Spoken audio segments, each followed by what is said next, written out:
Hi everyone. The purpose of this tutorial is to show how to use Blackboard Collaborate Ultra from the student perspective. When they first click on your link to join the room from your Blackboard course, this is the screen they'll see. So they will simply type their name in to join the room, and they'll click Join Session. Once they're logged in, they'll see this screen. Now, what's nice about Blackboard Collaborate Ultra is that it's very simple and user-friendly, especially for the student. So those who are less tech savvy should have a pretty easy time navigating it. They have a couple different options at the very bottom. The first is a settings button. So if you click on that button, you can change any of these things over here. However, for the most part, you should be just fine. But just know that if you need to change the volume, you can slide these over. If you need to change your microphone volume, if it's not picking you up loud enough, then you can change that over here as well. But these also kind of mimic the settings you have on your computer. So you'll notice that if your volume is turned up all the way on your laptop, it may also be turned up all the way here.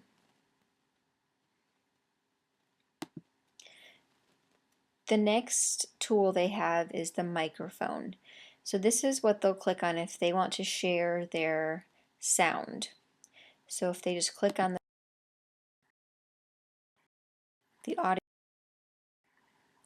and once it turns green, you'll see that you are now speaking so that the others in the course can hear you.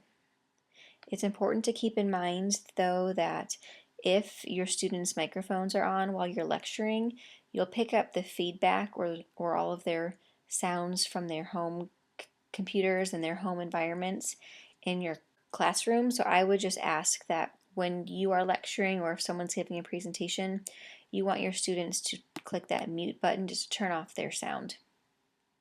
Same thing works with video. They would just click on the video icon.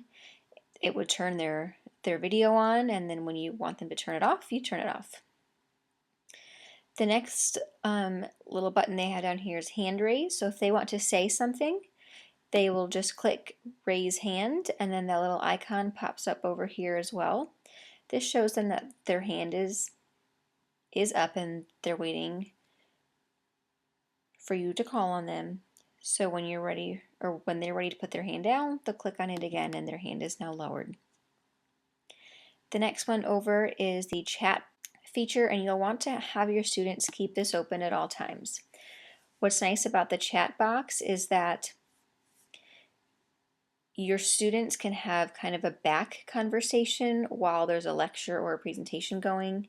It's also nice because they can post their questions while a lecture or presentation is going on, or if they're having issues with sound and they can see that you're scrolling through slides, or if you're on video and they can see your mouth moving, they can tell you a quick message that lets you know that there's a problem on their end. So you always want to keep that chat box open. Another nice thing about chat over here is that you have these little emojis. So you could ask them, hey, if you hear me, give me a thumbs up, and they can click on the thumbs up emoji. Or give them a round of applause. So just kind of a nice way to interact with them as well. So like I said, you'll want to keep that chat box open for the entire course, and you'll want your students to do the same. Finally, we also have a participant list on the bottom. So when your student clicks on that, they can see who is in the course.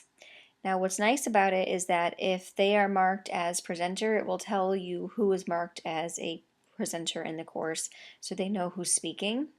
But the other nice feature about this is that if you hover near someone's name, you have these little bars that show up, and if you hover over that, it tells you how the network connection is for each of the participants.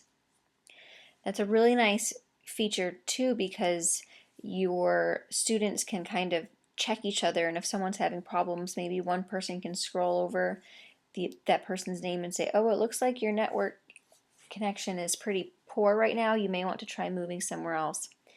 But as you can see, I'm in student mode right now, and I can see my own network connection. So just a nice way for them to check if their internet is up and running properly, if they are having problems. Otherwise, that's it from the student perspective. When they're ready to log out, they'll come over here. They'll see this little red arrow in the rectangle. They'll click on that. They're asked to rate the audio and video in this session. We'll say it was good. It will ask you some other prompts. You can submit and you can exit. And that's it.